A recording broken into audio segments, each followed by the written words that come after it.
Hello and welcome दोस्तों, एक बार पुनः आप सभी का स्वागत करते हैं आपके अपने यूट्यूब चैनल कृष्णदेव कुमार में। दोस्तों आज हम लोग पढ़ने वाले हैं धातु और अधातु का भाग नंबर 2। और क्या क्या चीज़ हम लोग पढ़ेंगे इसको हमने लिख दिया है, आप लोग देख सकते हैं। पहला पॉइंट देख सकते हैं खनिज और अयस्क। इसके बाद हम लोग देखेंगे भर्जन और निस्तापन। ये इसमें जो है सो आपका डिफरेंस पूछा जाएगा, भर्जन और निस्तापन में क्या क्या अंतर है ऐसे भी पूछा जा सकता है, या फिर कहेगा कि भर्जन भर्जन से आप क्या समझते हैं, निस्तापन से आप क्या समझते हैं। इस तरह से प्रश्न यहाँ पे पूछा जाता है। सेम यहाँ पे अगर खनिज और अयस्क का बात करेंगे तो इसमें भी आपको डिफरेंस पूछा जाता है।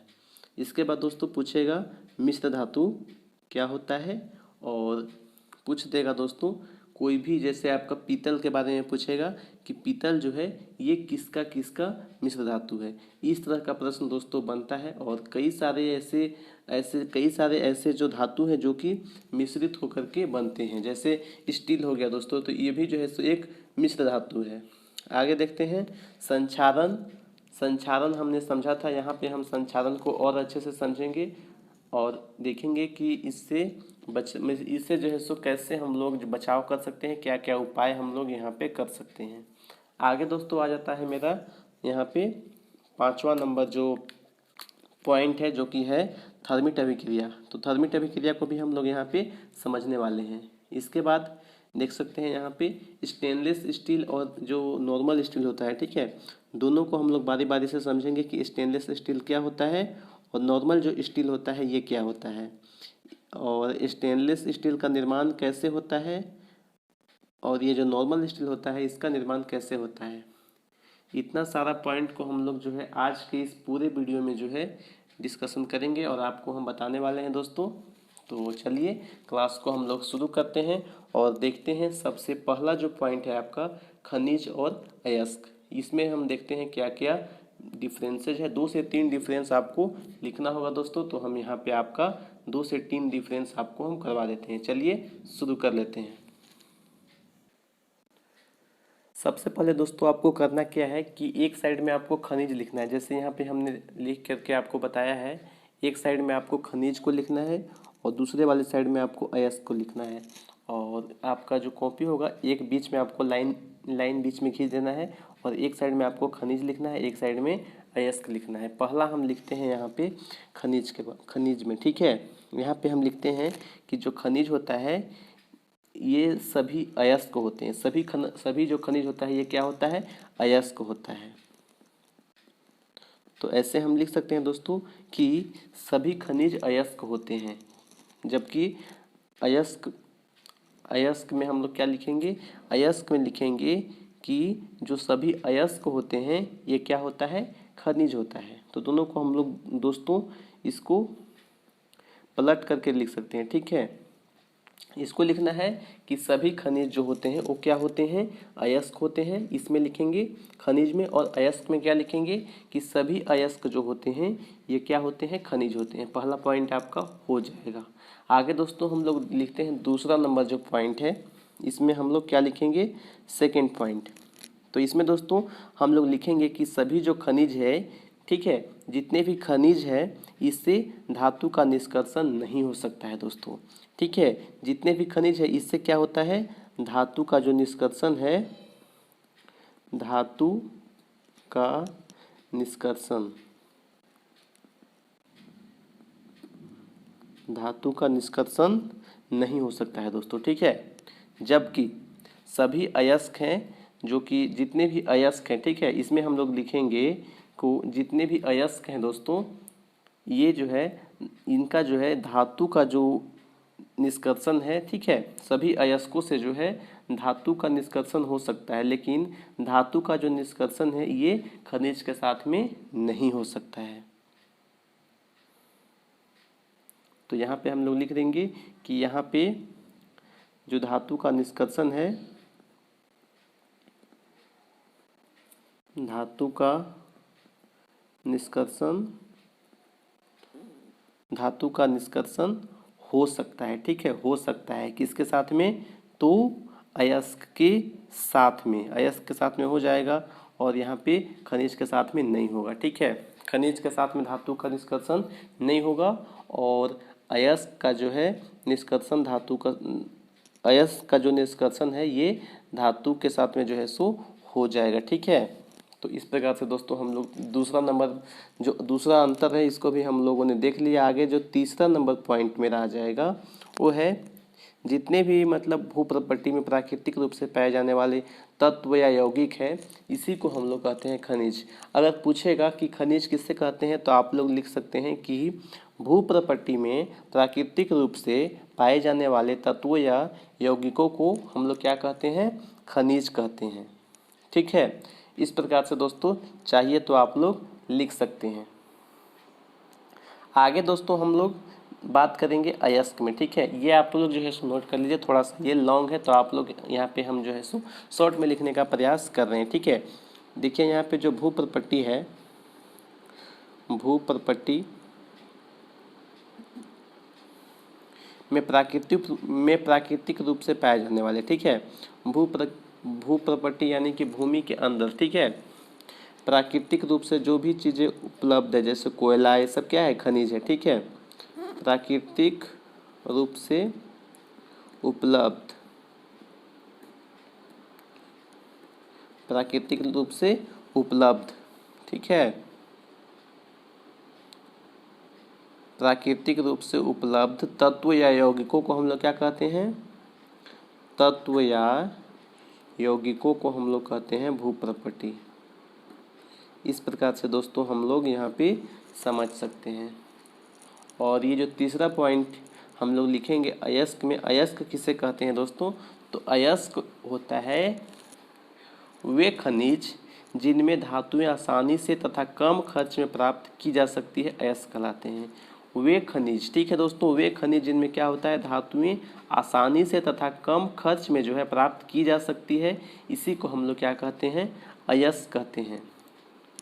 यहाँ पे हम लोग वैसे खनिज को लिखते हैं। ठीक है, वैसे खनिज जो क्या हो सकते हैं, वैसे खनिज जिनसे क्या होगा, वैसे खनिज जिनसे धातुएं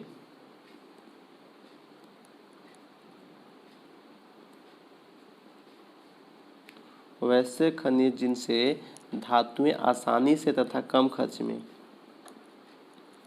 आसानी से तथा कम खर्च में क्या हो सकता है, कम खर्च में प्राप्त हो सकता है। ठीक है, या फिर प्राप्त की जा सकती है, ऐसे भी हम लोग लिख सकते हैं, प्राप्त की जा सकती है।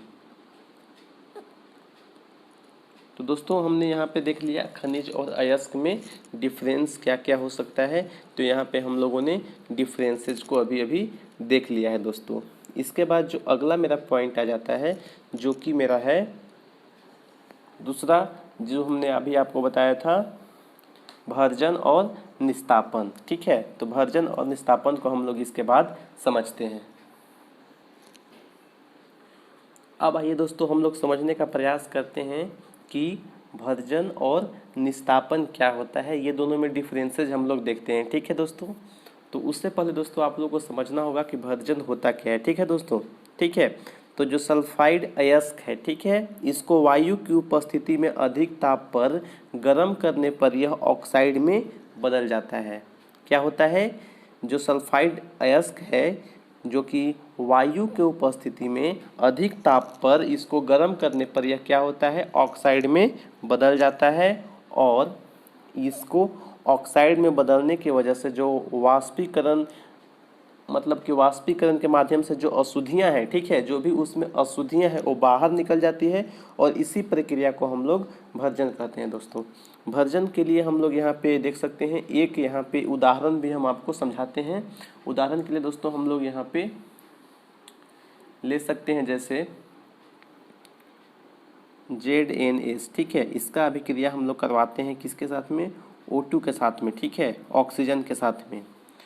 और जैसे ही इसको हम उष्मा देंगे, उष्मा मतलब कि इसको हम लोग क्या करेंगे, हीट करेंगे, गर्म करेंगे, तो क्या हो जाएगा, ये हमको प्राप्त होता है ZNO प्लस SO2 दोस्तों। इसको हम यहाँ पे बैलेंस करते हैं, तो यहाँ पे एक 2 लगा देंगे दोस्तों। इसके बाद दोस्तों यहाँ पे 3 लगाएंगे, यहाँ पे 2 लगाएंगे और यहाँ पे भी हम एक 2 लगा देंगे। हमने आपको बताया है कैसे हम लोग बैलेंस करते हैं, तो दोस्तों आप लोग नहीं देखे हुए हैं पिछले वीडियो को तो आप लोग जा करके देख सकते हैं इक्वेशन को कैसे बैलेंस किया जाता है। तो चलिए आशा करते हैं यहाँ पे ये जो एग्जाम्पल है ये आपको समझ में आया होगा। ये है आपका वर्जन का। तो वर्जन का आप लिखिएगा डेफिनेशन, अगर पूछा जाएगा कि वर्जन किसे कहते हैं, एक उदाहरण भी दें तो आप ये वाला एग्जाम्पल वहाँ पे दे सकते हैं दोस्तों।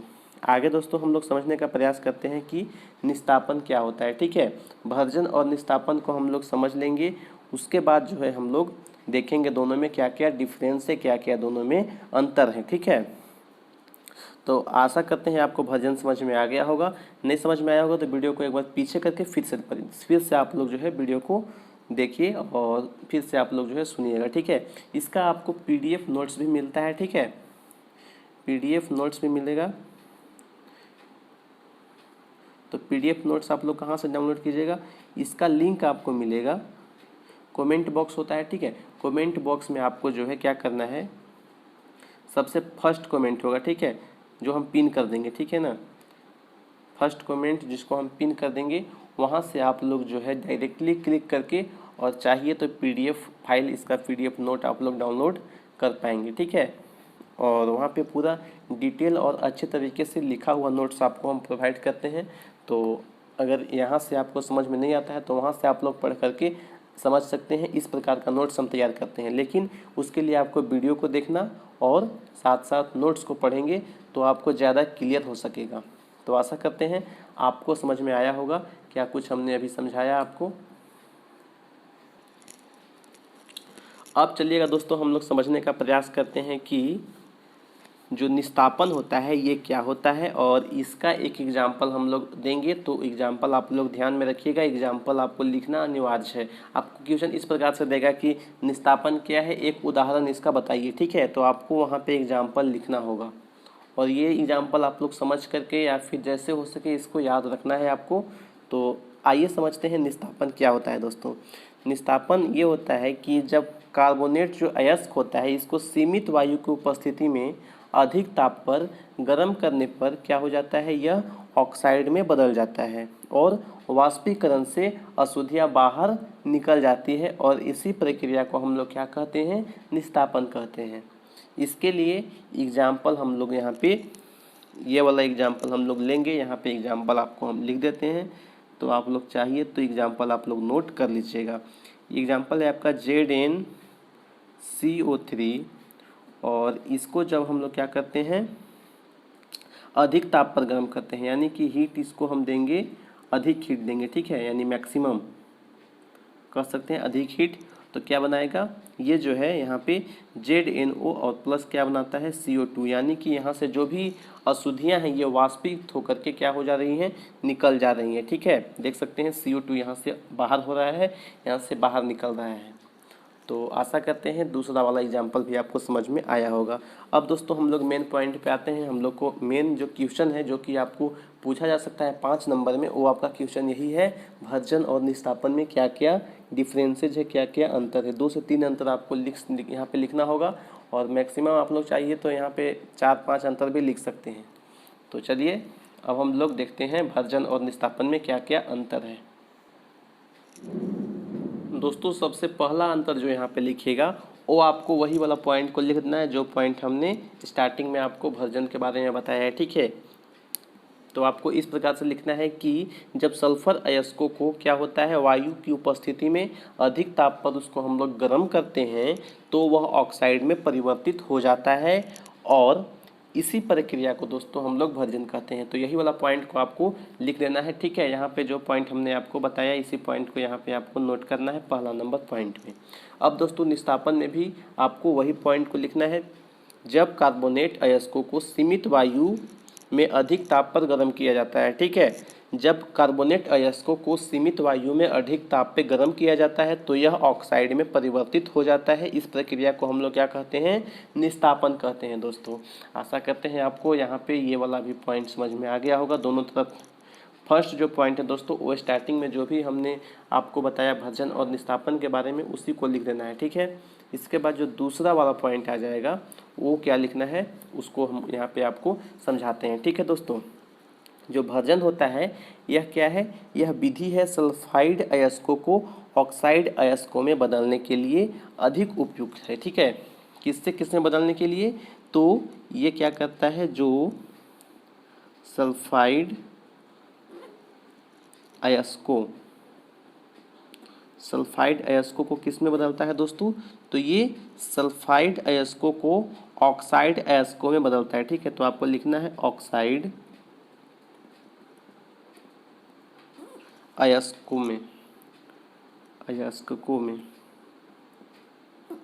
अयस्कों में बदलने का क्या है, एक उपयुक्त जो है, बदलने के लिए उपयुक्त है। ठीक है, यह विधि जो है, भर्जन जो विधि है दोस्तों, यह क्या है, एक प्रकार का विधि ही है। ठीक है, क्या करता है, सल्फाइड अयस्कों को ऑक्साइड अयस्कों में बदलने के लिए एक उपयुक्त विधि है। इस प्रकार से भी हम लोग लिख सकते हैं दोस्तों। जबकि हम लोग यहाँ निष्ठापन में क्या लिखेंगे, यह जो है कार्बोनेट और हाइड्रोक्साइड अयस्कों को समृद्धि के लिए उपयुक्त है। किसके लिए दोस्तों, तो कार्बोनेट और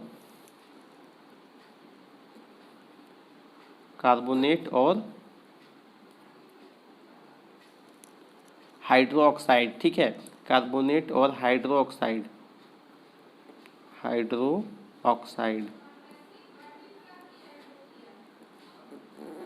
कार्बोनेट और हाइड्रोक्साइड अयस्कों की समृद्धि,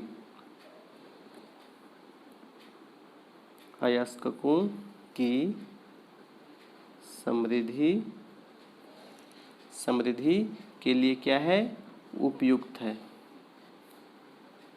इस प्रकार से दोस्तों हम लोग यहाँ पे लिख सकते हैं। तो दूसरा नंबर पॉइंट आपका हो चुका है। एक पॉइंट इसमें और लिखवाएंगे दोस्तों, तो 3 पॉइंट अगर आप लोग यहाँ पे याद रखते हैं तो ये क्वेश्चन हो जाएगा। ठीक है, 3 यहाँ पे जो डिफरेंसेज है बहुत है, तो आपको तीसरा नंबर पॉइंट देना है। और क्या लिखना है, भर्जन के साइड में यहाँ पे आपको लिखना है,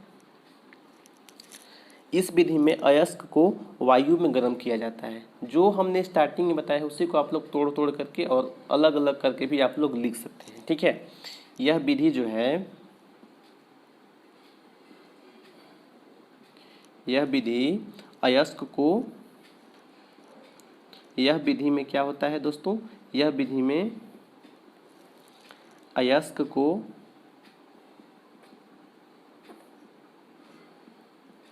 अयस्क को वायु में गर्म किया जाता है। अयस्क को कहाँ पे गर्म किया जाता है, तो वायु में गर्म किया जाता है।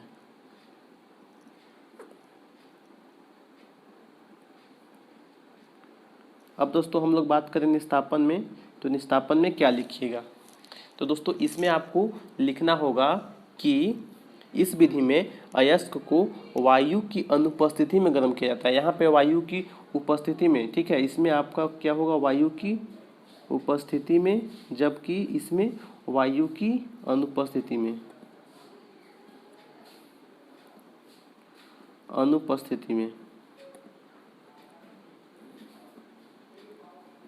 तो इस प्रकार से हम लोग यहाँ पे लिख सकते हैं दोस्तों। आशा करते हैं आपको भर्जन और निस्तापन भी समझ में आया होगा। अब दोस्तों हम लोग आगे बढ़ेंगे और जो तीसरा नंबर पॉइंट हमने यहाँ पे आपको बताया था, मिश्र धातु। ठीक है, तो हम लोग समझने का प्रयास करते हैं कि मिश्र धातु क्या होता है और ये तैयार कैसे होता है, इस बारे में भी हम लोग समझेंगे। तो चलिए हम लोग इसको इरेज करते हैं। तो चलिएगा दोस्तों, अब हम लोग समझते हैं कि मिश्र धातु किसे कहते हैं और इसके लिए जो है सो हम लोग यहाँ पे समझेंगे कि ये तैयार कैसे होता है, इसके बारे में भी थोड़ा सा जानकारी लेंगे। और नेक्स्ट के क्लास में दोस्तों आपको हम मिश्र धातु से जितने भी मतलब 1 नंबर वाले प्रश्न पूछे जाते हैं, जितने भी इम्पोर्टेंट है, वो सभी को हम जो है आपको करवा देंगे, ताकि जो है आप लोग एग्ज़ाम में आसानी से जो है जो भी 1 नंबर में पूछा जाए अगर यहाँ पे मिश्र धातु से प्रश्न, तो आप लोग आसानी से कर पाएंगे। जैसे दोस्तों आप लोग का यहाँ पे पूछा जाता है, यहाँ पे आपका पूछा जा सकता है दोस्तों कि जो शीशा होता है, ठीक है, यानी कि जो लेड है और टिन होता है, ठीक है, ये दोनों का जो मिश्र धातु होता है इसको हम लोग क्या बोलते हैं, सोल्डर। ठीक है, इसी तरह का दोस्तों जितने भी 8 से 10 जो भी इम्पोर्टेंट है आपके लिए, ये सभी का लिस्ट हम आपको दे देंगे दोस्तों। कल हम जो है सो आपको करवा देंगे, और जो नोट्स मिलेगा दोस्तों, नोट्स में भी आपको सारा कुछ जो है हम प्रोवाइड कर देंगे आपको। तो चलिए अब हम लोग यहाँ पे समझते हैं कि मिश्र धातु होता क्या है दोस्तों। तो यहाँ पे समझ देखिए, यहाँ पे किसी धातु के किसी अन्य धातु, कोई एक धातु है, ठीक है। जैसे यहाँ पे अभी आपको हमने एक एग्जांपल लेकर के समझाया, लेड, ठीक है। लेड एक धातु है, इसमें हम एक और धातु को मिला देते हैं, ठीक है।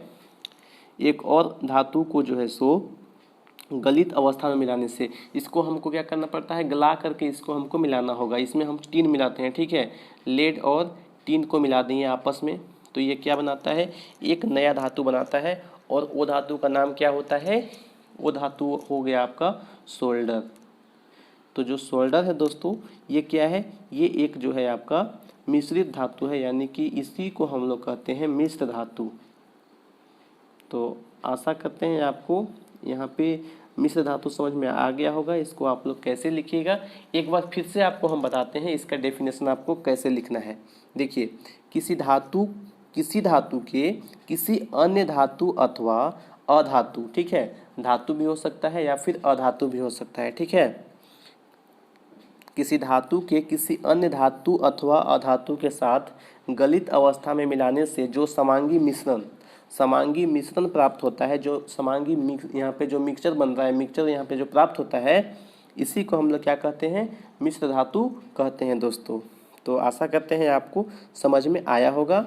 और यहाँ पे दोस्तों एक चीज़ और समझा देते हैं आपको कि जो मिश्र धातु होता है इसका उपयोग क्या क्या होता है, ठीक है। जैसे कि एक आपका मिश्र धातु है आपका इस्पात क्या है, ये भी आपका एक मिश्र धातु है पहला। तो इसका क्या क्या उपयोग होता है इसको समझाते हैं दोस्तों। तो इसका उपयोग हम लोग करते हैं जहाज को बनाने में। इसके अलावा और क्या क्या उपयोग है, पुल बनाते हैं ना, पुल, ठीक है। सड़क जो पुल बनता है, नदी पे जो पुल बनता है, इसमें भी करते हैं।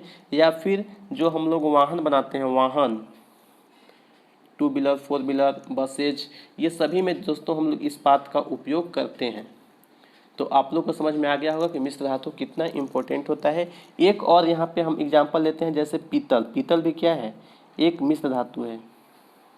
आपको बताना है कि पीतल जो है किसका किसका मिश्र धातु है। आपको ये चीज़ कमेंट बॉक्स में कमेंट कर देना है। देखते हैं पीतल किसका किसका है, ये आपको बताना है, ठीक है। यहाँ पे हम आपको इसका उपयोग बताते हैं। तो ये क्या है, पीतल का क्या बनता है, बर्तन वगैरह बनता है। तो बर्तन बनाने में इसका उपयोग होता है, बर्तन बनाने में।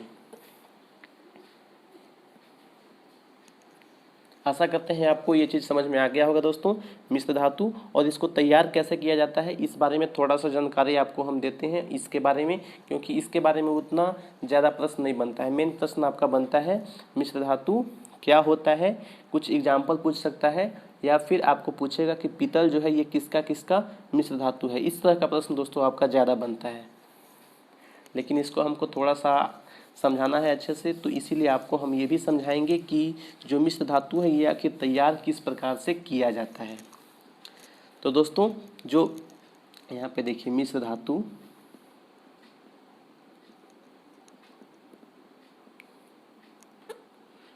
धातु कैसे तैयार किया जाता है, कैसे तैयार किया जाता है, आपका क्वेश्चन आ जाएगा। ये भी प्रश्न आपका आ सकता है दोस्तों, लेकिन चांसेस कम रहता है इस तरह का क्वेश्चंस का आने का।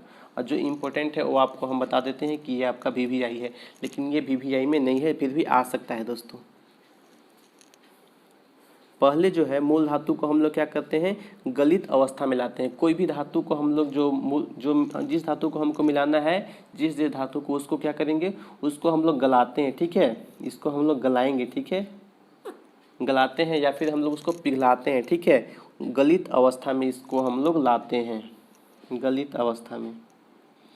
इसके बाद क्या करते हैं दोस्तों, सबसे पहला स्टेप 1, इस प्रकार से हम लोग लिख सकते हैं। सबसे पहले जो भी धातु हम लोग लेंगे उसको हम लोग सबसे पहले गलित अवस्था में, ठीक है, गलित अवस्था में जो है उसको लाएंगे। इसके बाद तत्पश्चात हम लोग दूसरे तत्वों को एक निश्चित अनुपात में उसको हम लोग यहाँ पे क्या करेंगे, विलीन किया जाता है। जैसे सपोज यहाँ पे हमने एग्जाम्पल एक लेते हैं, जैसे यहाँ पे शोल्डर हमको बनाना है, ठीक है। तो शोल्डर बनाने के लिए क्या क्या चीज़ चाहिए, हमको लेड चाहिए और क्या चाहिए, टीन चाहिए। तो यहाँ पे दोस्तों हमको ये डिसाइड करना होगा कि हमको इसको 2 अनुपात में लेना है, इसको लेना है हमको 3 अनुपात में, ठीक है। तो 3 और 2 5 अनुपात हो जाएगा। मतलब कि दोस्तों 2 भाग ये रहेगा, 3 भाग ये रहेगा, ठीक है। तो इतना सा बनाना है हमको, अगर शोल्डर सपोज 5 kg बनाना है, ठीक है, 5 kg शोल्डर का निर्माण करना है, तो क्या करेंगे, इसमें 2 kg हमको लेना है लेड और 3 kg क्या लेंगे, टीन लेंगे। ये हम एक एग्जाम्पल के तौर पे आपको बता रहे हैं दोस्तों कि हमको एक अनुपात यहाँ पे अपने से कुछ भी ऐसा नहीं है कि अपने से इसको हम लोग लेंगे, ठीक है। ये जो है सो इसको हम लोग देखा जाता है, इसको जो बनता है लैब में, तो वहाँ पे देखा जाता है कि कितना कितना रेशियो में हम लोग मिलाएंगे तो धातु मजबूत होगा, स्ट्रॉन्ग होगा और हमारे यूज के लिए जो है अच्छा होगा, ताकि जो है खराब ना हो। कोई भी वस्तु देखिए मिश्र धातु यहाँ पे बनाया जाएगा, अगर वो कमज़ोर होगा, जैसे यहाँ पे हम लोग इस्पात का एग्जांपल लेते हैं, अगर इस्पात यहाँ पे कमज़ोर होगा तो पुल यहाँ पे क्या होगा, पुल में यूज होता है इस्पात, तो वहाँ पे पुल जो है सो कमज़ोर हो जाएगा। तो इसलिए वहाँ पे ध्यान रखा जाता है ताकि जो है वो मजबूत भी हो और इस अनुपात में मिलाया जाता है, ठीक है। तो यहाँ पे दोस्तों ये लैब में डिसाइड होता है कि इसको किस अनुपात में मिलाना है।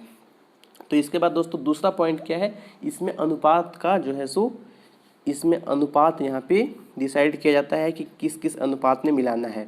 फिर इसे कमरे के ताप पर शीतलीकृत किया जाता है, फिर कमरे के ताप पे इसको ठंडा किया जाता है। स्टेप 2 तो आपका हो गया, अनुपात डिसाइड करना है। स्टेप 3 है कमरे के ताप पर शीतलीकृत, मतलब होता है कि इसको ठंडा किया जाता है, शीतलीकृत। तो शीतलीकृत आपको समझ में आया होगा, इसको ठंडा किया जाता है। इसके बाद दोस्तों इसी के फलस्वरूप जो है समांगी मिश्रण प्राप्त हो जाता है। तो ये 2-3 स्टेप जो कि है मिश्र धातु को बनाने का मेन पॉइंट आप लोग देख सकते हैं। सबसे पहले हम लोग जो भी धातु को मिलाना है उसको हम लोग क्या करेंगे, उसको गलाएंगे, गलित अवस्था में लाएंगे। इसके बाद दूसरा पॉइंट है, उसको हम लोग को रेशियो यहाँ पे डिसाइड करना है कि किस किस रेशियो में हमको मिलाना है। इसके बाद दोस्तों अगला जो पॉइंट है उसको वो है आपका तीसरा, की कमरे के ताप पर उसको हम लोग क्या करेंगे, शीतलीकृत करेंगे, यानी कि उसको ठंडा करेंगे। आशा करते हैं आपको तीनों पॉइंट समझ में आया होगा, और यही 3 पॉइंट है जिसके बाद जो है यहाँ पे आपका मिश्र धातु तैयार हो जाता है। इसको हम लोग समांगी मिश्रण भी कहते हैं दोस्तों, ठीक है। समांगी मिश्रण पूछेगा तो मिश्र धातु ही होता है वो भी, ठीक। तो आशा करते हैं आपको मिश्र धातु किसे कहते हैं, इसके 2 नाम तथा उपयोग पूछेगा तो हमने वो भी आपको समझा दिया है दोस्तों, इस्पात और दूसरा पीतल, ठीक है। इसके बाद कैसे तैयार किया जाता है, तो अगर पूछेगा दोस्तों तो आप लोग लिख दीजिएगा। इस प्रकार से मतलब बहुत अच्छे से हमने समझाने का प्रयास किया है। आशा करते हैं आपको समझ में आया होगा दोस्तों। इसका PDF का तो आवश्यकता नहीं है दोस्तों, लेकिन फिर भी आपको हम PDF देंगे, ठीक है। क्योंकि होता ये है कि कोई तो यहाँ पे आप लोग लिख लीजिएगा, लेकिन कई ऐसे जो लोग होते हैं, कई ऐसे मेरे दोस्त जो मैसेज करते रहते हैं PDF, तो उनके लिए PDF हम अवश्य प्रोवाइड कर देंगे ताकि जो है वो समझ सकें। लेकिन अगर वीडियो को पूरा देखिएगा तो PDF का आवश्यकता नहीं पड़ेगा, चाहिए तो स्क्रीनशॉट भी ले सकते हैं दोस्तों। तो चलिए आज का क्लास ज़्यादा लंबा नहीं करते हैं, और इसके बाद जो भी कुछ बचा हुआ है दोस्तों, बहुत कुछ बच चुका है। स्टेनलेस स्टील, थर्मिट अभिक्रिया और जो नॉर्मल स्टील है, ये सब चीज़ हम आज ही करवाने वाले थे, लेकिन यहाँ पे वीडियो ज़्यादा लॉन्ग हो जाएगा, तो हम लोग यहाँ पे ये क्लास को यहीं पे समाप्त करेंगे। और इसके बाद जो कुछ भी बचा है इसको हम लोग नेक्स्ट क्लास में करने का प्रयास करेंगे, ठीक है। और 2 क्लास दोस्तों आपका और इसमें लगेगा, यानी कि पार्ट नंबर 3 और 4। हमने सोचा था कि इतना चीज़ अगर करवा देते तो आपका 1 क्लास और लगाते तो हो जाता, लेकिन ये दोस्तों नहीं यहाँ पे हो पाया। और दोस्तों ज़्यादा करेंगे तो वीडियो बहुत ज़्यादा लॉन्ग हो जाएगा, और आप लोग को देखने के लिए भी जो है सो पसंद नहीं करते हैं आप लोग ज़्यादा लॉन्ग वीडियो, ठीक है। तो इसी वजह से वीडियो हम प्रयास करते हैं कि 25 से 30 मिनट का वीडियो हो, यही मेरा प्रयास रहता है। तो थैंक यू दोस्तों, वीडियो पसंद आया तो लाइक कीजिए, शेयर कीजिए अभी तक, और हमारे इस चैनल को सब्सक्राइब नहीं किया है दोस्तों तो आप लोग सब्सक्राइब कर लीजिएगा। थैंक यू, जय हिंद, जय भारत।